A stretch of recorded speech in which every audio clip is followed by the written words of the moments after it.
Hello students, போன வீடியோல நம்ம கார்ட்டீசியன் பெருக்கலோட இன்ட்ரோடக்ஷன் பார்த்தோம். ஸோ இந்த வீடியோல எடுத்துக்காட்டு 1.1 பார்ப்போம். அதுல ஃபர்ஸ்ட் 3 சப்டிவிஷன் கொடுத்திருக்காங்க.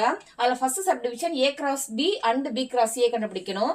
செகண்ட் சப்டிவிஷன்ல A cross B equal to B cross ஏவா அப்படின்னு கேட்டிருக்காங்க. ஆமானா ஓகே, இல்லனா ஏன் இல்ல அப்படின்னு கேட்டிருக்காங்க. தேர்ட் ஒன் பாருங்க, number of A cross B equal to number of B cross A equal to number of A cross number of B அப்படி நம்மள ப்ரூவ் பண்ண சொல்லியிருக்காங்க. சரியா? இப்போ ஒவ்வொரு சப்டிவிஷனா பார்ப்போம். ஃபர்ஸ்ட் சப்டிவிஷன் எடுத்து எழுதிக்கிடுவோம். A cross B and B cross A கண்டுபிடிக்க போறோம். செட் ஏ கொடுத்துட்டாங்க. செட் ஏல என்னென்ன இருக்கு? A equal to set of 1,3,5. பின்ற செட்ல 2, 3 இது மட்டும் இருக்கு. நான் ஒரே ஒரு எக்ஸாம்பிள் கூட ஃபர்ஸ்ட் இதுல மட்டும் எழுதி காமிக்கிறேன் பாருங்க. ஏன்னு ஒரு செட் இருக்கு. அந்த செட்ல 1,3,5 இருக்கு. அதே மாதிரி பீன்ற செட்ல 2 அப்புறம் 3 இருக்கு. அப்படிதானே? கார்ட்டீசியன் பெருக்கல் எப்படி பண்றதுன்னு பார்த்தோம். அப்ப ஏ கிராஸ் பி எப்படி கண்டுபிடிப்போம்? 1,2 1,3 இது ஒண்ணு. அடுத்து 3,2 3,3 அதே மாதிரி 5,2 5,3 இப்படி எப்படி எடுத்து எழுதுவீங்க? A cross B equal to set of first என்ன பார்த்தோம்? 1,2 அடுத்து 1,3 அடுத்து 3,2 3,3 அடுத்தது 5,2 5,3. புரிஞ்சிருக்கும் நினைக்கிறேன் நானு. இதுதான் நமக்கு ஏ கிராஸ் பி. இதே மாதிரி பி கிராஸ் ஏனா வேற ஒண்ணும் கிடையாது. ஃபர்ஸ்ட் இந்த இடத்துல பி வச்சுக்கிறோம், இந்த இடத்துல ஏ போட்டுக்கிறோம். சரியா? அப்போ அந்த இடத்துல பியோட செட் என்னென்ன இருக்கும்? 2ம் 3யும் இருக்கும். இங்க 1, 3, 5 இருக்கும். ஓகேவா? பாருங்க, இப்ப நான் அதை ரப் பண்ணிருக்கேன். பியோட செட் இருக்கு. பியோட செட்ல 2ம் 3யும் இருக்கு. ஏயோட செட்ல 1, 3, 5 இருக்கு. இது ஏ கிராஸ் பி கண்டுபிடிச்சிருக்கோம். ரெண்டாவது பி கிராஸ் ஏ கேட்டிருக்காங்க. சோ பி கிராஸ் ஏனா எப்படி கண்டுபிடிப்பீங்க? நீங்களே சொல்லுங்க பாப்போம். செட்டுக்குள்ள 2,1 2,3 3,1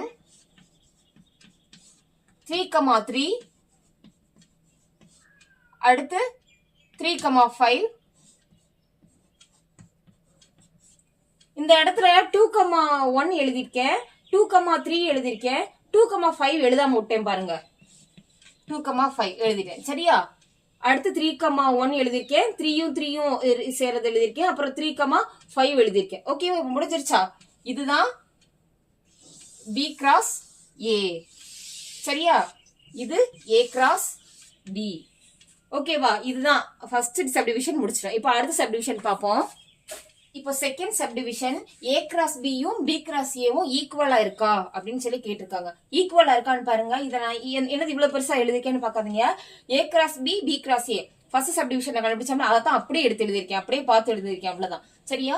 இப்போ ஏ கிராஸ் பில இருக்கிறதெல்லாம் இது. சரியா? பி கிராஸ் ஏல இந்த வேல்யூஸ் எல்லாம் இருக்கு நமக்கு. இந்த ரெண்டு செட்டும் ஈக்குவலா அப்படின்னு மட்டும் பார்ப்போம். இங்க 1,2 இருக்கு, இங்க 1,2 இருக்கா? ஏ கிராஸ் பில 1,2ன்னு ஒரு இருக்கு, ஒரு வேல்யூ இருக்கு. இங்க இருக்கா? இங்க 2,1 தான் இருக்கு. 1,2 வேற, 2,1 வேற. சரியா? 1,3 இருக்கா? இங்கே 1,3 இல்ல. 3,2 இருக்கா? இல்ல. சரி, எல்லா உறுப்புமே ஈக்குவலா இருக்கா கேட்டா கிடையாது. அப்போ A cross B not equal B cross A. சரியா? ஏ கிராஸ் பியும் பி கிராஸ் ஏவும் ஈக்குவலா இல்லன்னு அர்த்தம். அப்படி ஈக்குவலா இல்லன்னா ஏன்னு கேட்டிருக்காங்க. ஏன்னா 1,2 நாட் ஈக்குவல் டு 2,1. அதாவது therefore 1,2 நாட் ஈக்குவல் டு 2,1. சரியா? அதே மாதிரி ஒவ்வொரு உறுப்பையும் கம்பேர் பண்ணி பாருங்க.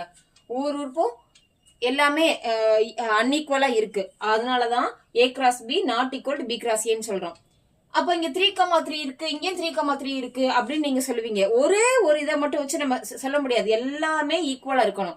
சரியா? எல்லாமே ஈக்குவலா இருந்தாதான் இது ஈக்குவலா இருக்குன்னு அர்த்தம். அப்படி இல்லைன்னா A cross B not equal to B cross A தான். ஓகேவா? இப்போ நெக்ஸ்ட் சப்டிவிஷன் பார்ப்போம். தேர்ட் ஒன் என்ன கொடுத்திருக்காங்கன்னு பாருங்க. இந்த தேர்ட் சப்டிவிஷன் கண்டுபிடிக்கிறதுக்கு ஃபர்ஸ்ட் பிராக்கெட்ல உள்ளதெல்லாம் கண்டுபிடிப்போம். ஓகேவா? பிராக்கெட்ல என்ன இருக்கு? A கிராஸ் B இருக்கு. A கிராஸ் B நம்மகிட்ட ஏற்கனவே இருக்கு. போன ஃபர்ஸ்ட் சப்டிவிஷன்ல கண்டுபிடிச்சிட்டோம். அடுத்து B கிராஸ் A இருக்கு. ஆமா, அதுவும் இருக்கு. இப்போ வந்து A மட்டும் வேணும், அப்படிதானே? அதாவது நம்பர் ஆஃப் A என்னதுப்பா? நம்பர் ஆஃப் ஏனா ஏல எத்தனை உறுப்பு இருக்கு? ஏன்ற செட்டுக்குள்ள எத்தனை இருந்துச்சு நமக்கு? 1, 3, 5 இருந்ததா? அப்போ n ஆஃப் A அப்படின்னா ஏல இருக்கிற செட்டு ஏல இருக்கிற உறுப்புகளின் எண்ணிக்கை தான் number of A, n of A. சரியா? அப்ப n of A equal to 3. சரியா? அதே மாதிரி ஏன்னா 3 உறுப்புகள் இருக்கு. இப்ப B பாருங்க, B ஓட செட்டுக்குள்ள என்ன இருந்துச்சு? 2, 3 இருந்ததா? 3 இருந்தது. அப்ப B ல உள்ள உறுப்புகள், Bன்ற செட்டுக்குள்ள இருக்கிற உறுப்புகள் 2 தான், 2, 3. அப்போ என்ன எழுதுவீங்க? Number of B equal to 2. சரியா? அடுத்தது என்னது? இப்போ n of A cross B. அப்போ n of A cross B இது எப்படிப்பா கண்டுபிடிப்போம்? இப்போ n ஆஃப் Aனா ஏன்ற செட்டுல இருக்க உறுப்புகள் தான், உறுப்புகளோட எண்ணிக்கை. n ஆஃப் Bனா Bன்ற செட்டுல இருக்கிற உறுப்புகளின் எண்ணிக்கை, அப்படிதானே? அப்ப n ஆஃப் A கிராஸ் Bனா A கிராஸ் Bன்னு ஒரு செட் இருக்குல்ல நமக்கு, இதான A கிராஸ் B செட்டு. இதுல எத்தனை உறுப்புகள் இருக்குன்னு எண்ணி எழுதணும். சரியா? பாருங்க, அப்ப A கிராஸ் Bல 1, 2, 3, 4, 5, 6 செட் இருக்கு. 6 உறுப்புகள் இருக்கு. சரியா? அந்த செட்டுக்குள்ள 6 உறுப்புகள் இருக்கு. அப்ப n ஆஃப் A கிராஸ் Bனா வேல்யூ 6. சரியா? அடுத்தது பாருங்க, n of B cross A. அதே மாதிரி n of B cross A எத்தனைப்பா இருக்கு? என்ன B கிராஸ் A எத்தனை உறுப்புகள் இருக்கு? 1, 2, 3, 4, 5, 6. அப்போ n ஆஃப் B கிராஸ் Aவும் 6 தான். இப்போ நமக்கு என்ன காட்ட சொல்லியிருக்காங்க பாருங்க, n of A cross B. n of A cross B equal to n of B cross A equal to n of A n of B கொடுத்திருக்காங்களா? அதாவது n of A cross B equal to n of B cross A equal to n of A into n of B அப்படின்னு கேட்டிருக்காங்க. சரியா? அப்ப n of A cross B என்னதுப்பா? இந்த இருக்கு, n of A cross Bங்கிறது 6. சரியா? 6 போட்டுக்கோங்க.